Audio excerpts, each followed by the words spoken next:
برائے مہربانی ڈاکٹر سعید مکی کے چینل کو سبسکرائب کریں اور بیل آئیکن پر کلک کریں۔ الحمدللہ رب العالمین والصلاة والسلام علی اشرف المرسلین وعلی آلہ وصحبہ اجمعین۔ یقول اللہ عز وجل انی لا اضیع عمل عامل منکم من ذکر او انثی، وقال ایضا ما یفعل اللہ بعذابکم ان شکرتم وآمنتم وکان اللہ شاکرا علیما۔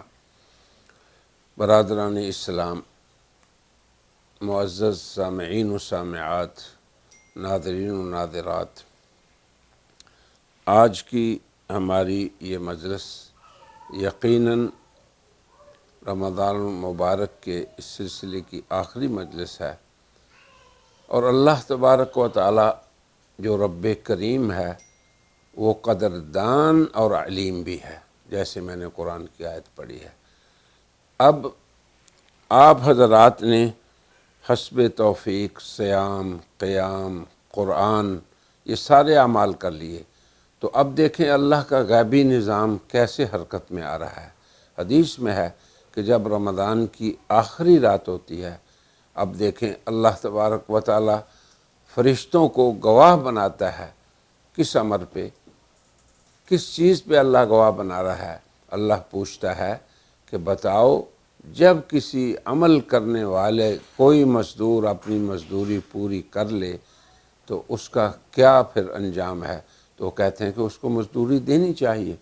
تو پھر اللہ تعالیٰ ارشاد فرماتے ہیں کہ میرے یہ بندے، انہوں نے روزہ بھی رکھا، قیام بھی کیا، قرآن کی بھی تلاوت کی، تو اب تم گواہ رہو کہ میں آج کی یہ رات، جسے آسمان میں لیلۃ الجائزہ کہا جاتا ہے، یعنی انعام و اکرام کی رات ہے، اور روزے کا عمل یاد رکھیں معزز حضرات کہ روزہ اور شہادت اسلام کے 5 ارکان ہیں: نماز، روزہ، حج، زکوٰۃ اور شہادت۔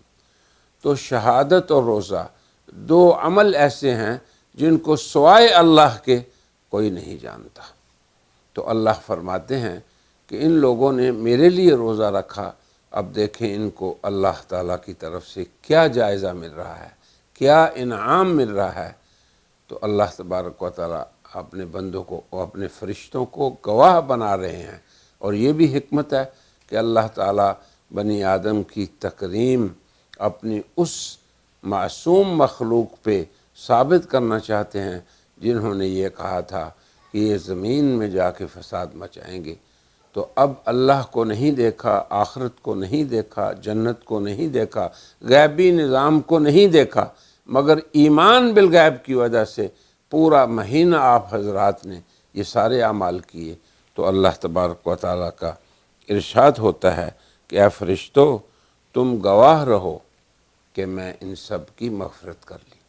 پھر جب صبح ہوتی ہے تو پھر اللہ کے فرشتے اترتے ہیں۔ اب دیکھیں یہ بھی ایک غیبی نظام ہے اللہ کا، اور اصل عید کی خوشی یہ ہے کہ اللہ کے بندے اللہ کے فرشتوں کے ساتھ اس دن رہ رہے ہوتے ہیں۔ فرشتے گلی کوچوں میں پھیل جاتے ہیں اور لوگوں کو یہ کہتے ہیں کہ اے لوگو، نکلو رب کریم کی طرف، نکلو اس رب کی طرف جو بڑے بڑے گناہوں کو معاف کرنے والا ہے۔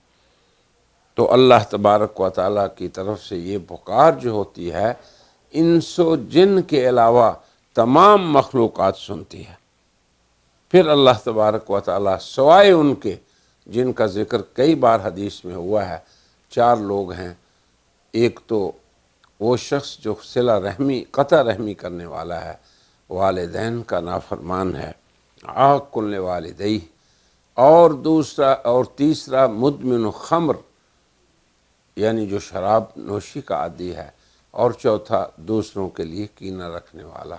اس دن بھی ان کے علاوہ اللہ تبارک و تعالیٰ پھر ان کو کہتے ہیں کہ ان لوگوں کو خوشخبری ہو کہ ان کو آج عید کے دن اللہ تبارک و تعالیٰ نے ان کی مغفرت کا فرما دی، اور ان کو اللہ کہتا ہے کہ تم مانگو اپنی آخرت کے لیے جو کچھ چاہتے ہو، اور اپنی دنیا کے لیے، اور دنیا کے لیے جب تم مانگو گے تو میں اس کو دیکھوں گا۔ یہ بھی رب کریم کی دیکھیں رحمت ہے کہ جس کے اندر تمہاری مصلحت ہے وہ تمہیں میں دے دوں گا۔ تو یہ ہے اصل لیلۃ الجائزہ کی حقیقت، یعنی یہ انعام و اکرام، اور پھر عید کی اصل خوشی یہ کہ اللہ کا جو سارا غیبی نظام بندے کی مغفرت، رحمت، بخشش اور انعام و کرام کے لیے کام کر رہا ہے۔ اللہ تعالی ہمیں ان خوش سعادت مند بندوں میں بنائیں کہ جنہوں نے رمضان کو بھی اکرام و احترام سے گزارا۔